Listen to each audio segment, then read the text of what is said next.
Israeli फौज का बड़ा जमीनी हमला, गजा पर कयामत टूट पड़ी। नस्ल कुशी के लिए फास्फोरस बमों का इस्तेमाल, बिजली इंटरनेट सब बंद। अक़वाम मुत्तहिदा का भी अमले से राबता मुनक़ता। इसराइल की ज़ेर ज़मीन 150 अहदाफ को निशाना बनाने की तस्दीक। सहूनी फौज और जंगजुओं में झड़पें, हमास का इसराइली हमला पसपा करने का दावा।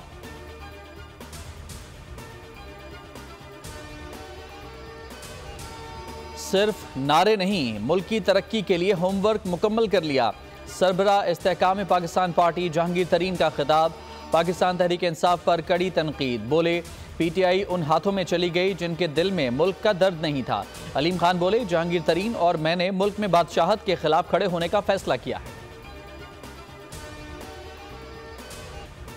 आईसीसी वर्ल्ड कप में ऑस्ट्रेलिया ने न्यूजीलैंड को 5 रन से शिकस्त दे दी।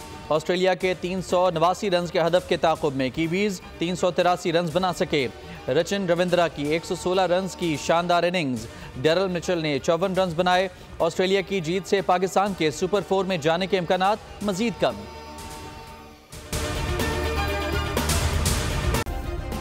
सब्सक्राइब करें और बेल दबाएं ताकि कोई खबर रह न जाए।